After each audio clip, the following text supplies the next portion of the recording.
అవినీతి తిమింగలాలపై ఏసీబీ దాడులు కొనసాగిస్తోంది. ఆదాయానికి మించి ఆస్తులు కూడబెట్టారనే పక్కా సమాచారంతో బుధవారం తెలంగాణ పునరుత్పాదక ఇంధనాభివృద్ధి సంస్థ డివిజనల్ ఇంజనీర్ ముత్యం వెంకటరమణ నివాసం, కార్యాలయం, బంధువుల ఇల్లు సహా 7 ప్రాంతాల్లో ఏకకాలంలో దాడులు నిర్వహించింది. భారీగా నగదు, ఆస్తి పత్రాలను స్వాధీనం చేసుకుంది.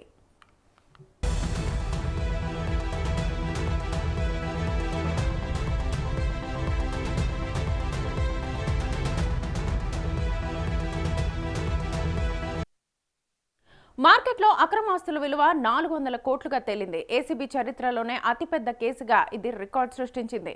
ఏసీబీ లెక్కల ప్రకారం ఇప్పటివరకు నమోదైన కేసుల్లో ఈఎస్ఐ మందుల సరఫరా కుంభకోణంలో 2019లో అరెస్ట్ అయిన ఇన్సూరెన్స్ మెడికల్ సర్వీసెస్ మాజీ డైరెక్టర్ దేవికారాణి అక్రమాస్తులే ఇప్పటికీ ప్రథమ స్థానంలో ఉన్నాయి. ఈమె నుంచి స్వాధీనం చేసుకున్న వాటి మొత్తం విలువ అధికారిక లెక్కల ప్రకారం 25,70,84,461గా తేల్చారు.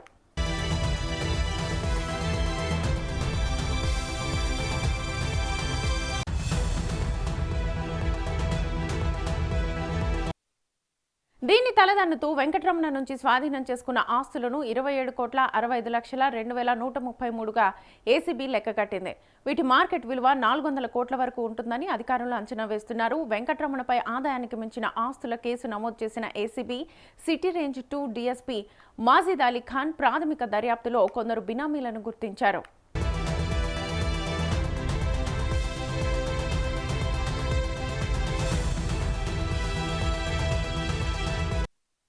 2019లోనూ వెంకటరమణ లంచం తీసుకుంటూ రెడ్ హ్యాండెడ్గా చిక్కారు.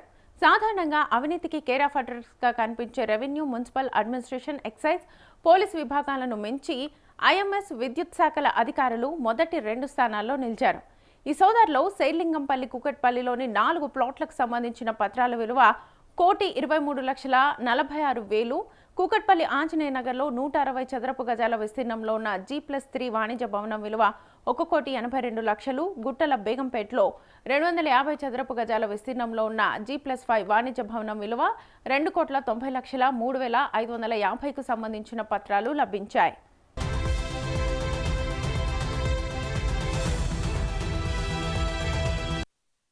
వీటికి అదనంగా తన భార్య పేరుతో నమోదై ఉన్న 4 నిర్మాణ సంస్థల ద్వారా నిర్మాణ రంగంలో భారీగా పెట్టుబడులు పెట్టినట్లుగా విచారణలో తేలింది.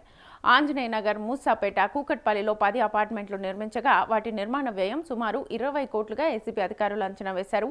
వీటికి తోడు 52,02,585 బ్యాంక్ బ్యాలెన్స్, 2.09 కేజీల బంగారు ఆభరణాలు, కియా మహేంద్ర బెలినో కార్ల విలువ 45 లక్షలు, ఇక 30 లక్షల విలువైన గృహోపకరణాలు, ఎలక్ట్రానిక్ వస్తువులు, 2.5 లక్షల విలువైన 20 మద్యం సీసాలు స్వాధీనం చేసుకున్నారు. మరిన్ని ఆస్తుల మీద విచారణ కొనసాగుతోందని ఏసీబీ అధికారులు వెల్లడించారు.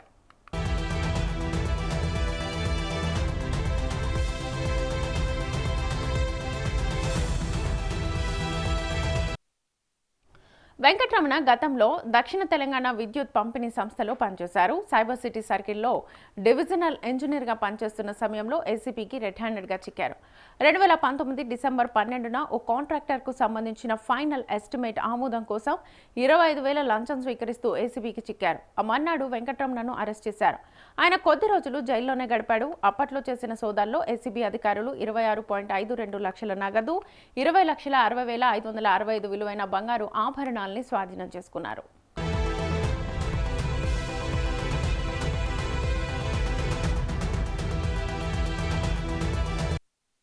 పాతవి, కొత్త అవినీతి సొమ్ముతో కలిపి వెంకటరమణ మొత్తం ఆస్తుల విలువ 28,14,14,700గా ఏసీబీ తేల్చింది. రమణ జైలు నుంచి బయటకు వచ్చిన తర్వాత డిప్యూటేషన్పై రెడ్కోలో పోస్టింగ్ పొందారు. అక్కడ కూడా ఆయన తన బుద్ధిని మార్చుకోలేదు. ఇప్పుడు వెంకటరమణను అరెస్ట్ చేసిన అధికారులు గురువారం ఏసీబీ ప్రత్యేక న్యాయస్థానం ముందు హాజరుపరిచి రిమాండ్కు తరలించనున్నారు.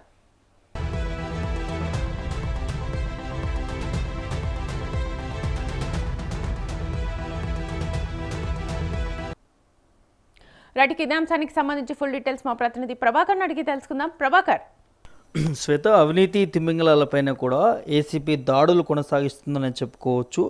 ఆదాయానికి మించినటువంటి ఆస్తులు కూడబెట్టుకున్నారనే పక్కా సమాచారంతో కూడా బుధవారం తెలంగాణ పునరుత్పాదక ఇంధనాభివృద్ధి సంస్థ డివిజనల్ ఇంజనీర్ ఎవరైతే ఉన్నారో ముత్యం వెంకటరమణ నివాసానికి కూడా కార్యాలయం, బంధువుల ఇళ్లలో సంబంధించినటువంటి 7 ప్రాంతాల్లో ఏకకాలంలో కూడా దాడులు నిర్వహించినట్టుగా తెలుస్తూ ఉన్నది. భారీగా నగదు, ఆస్తి పత్రాలను కూడా స్వాధీనం చేసుకున్నట్టుగా వార్త అయితే అందుతూ ఉంది శ్వేత. అయితే మార్కెట్లో అక్రమాస్తుల విలువ ఈ స్వాధీనం చేసుకున్నటువంటి దానికి సంబంధించి కూడా దాదాపు 400 కోట్లకు పైగా కూడా తేలిందని దాన్ని కూడా తెలుస్తూ ఉంది మార్కెట్ ధరతో పోలిస్తే కూడా. అయితే ఏసీబీ చరిత్రలోనే అతిపెద్ద కేసుగా ఇది రికార్డు సృష్టించిందని చెప్పుకోవచ్చు. ఇప్పటివరకు తనిఖీ చేసినటువంటి, సోదాలు చేసినటువంటి ఆఫీసర్స్ ఇంట్లో కూడా అతి ఎక్కువగా దొరికింది ఇదే అనే దాని మీద కూడా తెలుస్తూ ఉన్నది. అయితే ఏసీబీ లెక్కల ప్రకారం ఇప్పటి వరకు నమోదైనటువంటి కేసుల్లో కూడా ఈఎస్ఐ మందుల సరఫరా కుంభకోణంలో కూడా 2019లో అరెస్ట్ అయినటువంటి ఇన్సూరెన్స్ మెడికల్ సర్వీస్ మాజీ డైరెక్టర్ దేవికరాణి అక్రమాస్తులే ఇప్పటికీ ప్రధాన స్థానంలో ఉన్నాయనేది తెలుస్తూ ఉన్నది. అయితే ఆమె నుంచి స్వాధీనం చేసుకున్నటువంటి వాటి మొత్తం విలువ కూడా అధికారికంగా లెక్కల ప్రకారం కూడా 25,70,84,461గా తేల్చినట్టుగా తెలుస్తూ ఉన్నది. అయితే దీన్ని తలదన్నుతూ వెంకటరమణ నుంచి కూడా స్వాధీనం చేసుకున్నటువంటి ఆస్తులకు సంబంధించి కూడా 27,65,02,133గా ఏసీబీ లెక్క కట్టిందని తెలుస్తూ ఉన్నది. వీటి మార్కెట్ విలువ దాదాపు 400 కోట్ల వరకు కూడా ఉంటుంది అనే దాని కూడా అధికారులు అంచనా వేస్తున్నటువంటి నేపథ్యం కనిపిస్తూ ఉన్నది. అయితే వెంకటరమణ పైన కూడా ఆదాయానికి మించినటువంటి ఆస్తుల కేసు నమోదు చేసినటువంటి ACB city range 2 DSP Majid Ali Khan ప్రాథమిక దర్యాప్తులో కూడా కొందరు బినామీలను కూడా గుర్తించినట్టుగా కూడా తెలుస్తూ ఉన్నది. అయితే 2019లోనూ కూడా వెంకటరమణ లంచం తీసుకుంటూ రెడీ హ్యాండెడ్గా చిక్కారనే దాని మీద కూడా మనం వార్త చూసాం గతంలో. సాధారణంగా అవినీతికి కేర్ ఆఫ్ అడ్రస్గా కనిపించేటటువంటి revenue, municipal administration, excise, police విభాగాలకు మించి కూడా ఎంఐఎస్, విద్యుత్ శాఖల అధికారులు కూడా మొదటి 2 స్థానాల్లో కూడా నిలిచినటువంటి నేపథ్యం కనిపిస్తూ ఉన్నది.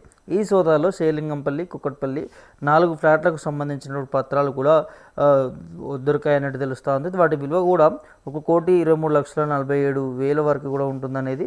దాంతోపాటు కుక్కట్పల్లి ఆంజనేయ నగర్లో కూడా 160 చదరపు గజాల విస్తీర్ణంలో ఉన్నటువంటి G+3 వాణిజ్య భవనం కూడా స్వాధీనం చేసుకున్నట్టుగా తెలుస్తూ ఉన్నది, గుర్తించినట్టుగా తెలుస్తూ ఉన్నది. దాని విలువ కూడా 1,82,00,000 ఉంటుందనే దాని మీద కూడా. దాంతోపాటు గుట్టల బేగంపేటలో కూడా 250 చదరపు గజాల విస్తీర్ణంలో ఉన్నటువంటి G+5 వాణిజ్య భవనం కూడా గుర్తించినట్టుగా తెలుస్తూ ఉన్నది. దాని విలువ కూడా 2,90,30,550కి కూడా ఉన్నాయనే దాన్ని కూడా దానికి సంబంధించినటువంటి పత్రాలంతా కూడా తీసుకున్నట్టుగా, ఆధీనంలోకి తీసుకున్నట్టుగా తెలుస్తూ ఉన్నది.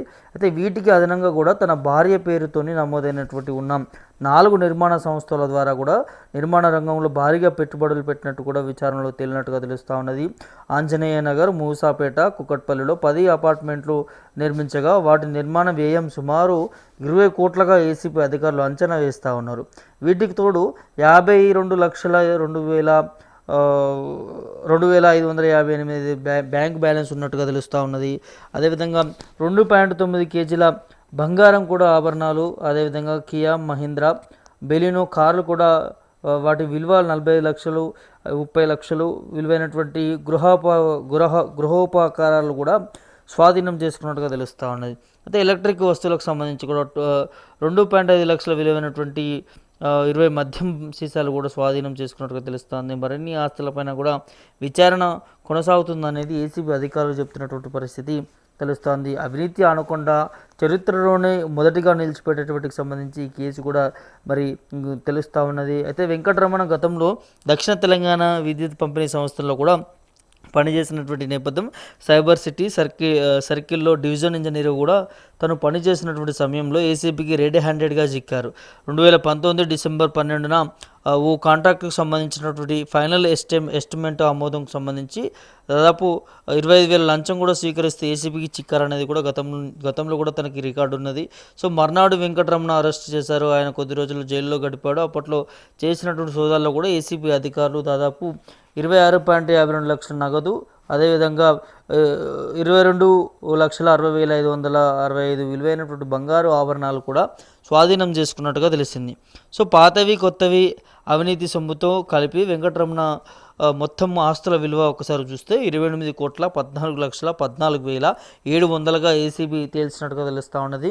అయితే రమణ జైలు నుంచి బయటకు వచ్చిన తర్వాత డిప్యుటేషన్పై రెడ్కో పోస్టింగ్ పొందారు. అక్కడ కూడా ఆయన తన బుద్ధిని మార్చుకోలేదని కూడా తెలుస్తోంది. ఇప్పుడు వెంకటరమణను అరెస్ట్ చేసినటువంటి అధికారులు గురువారం ఏసీపీ ప్రత్యేక న్యాయస్థానం ముందు పరిచిన తర్వాత రిమాండ్కు తరలించారన్న దాన్ని కూడా తెలుస్తూ ఉంది. సో ఇప్పటివరకు అవినీతి చేసినటువంటి అధికారులలో కూడా అతిపెద్ద అవినీతిగా తినకి రికార్డు సృష్టించాడనే దాన్ని కూడా తెలుస్తూ ఉంది. Shweta, right, thank you Prabhakar. So divisional engineer Mutyam Venkataramana నివాసము, ఇటు కార్యాలయం, బంధువుల ఇల్లు సహా 7 ప్రాంతాల్లో దాడులైతే నిర్వహించారు. ప్రస్తుతం భారీగా నగదు, ఆస్తి పత్రాలను అయితే స్వాధీనం చేసుకున్నారు.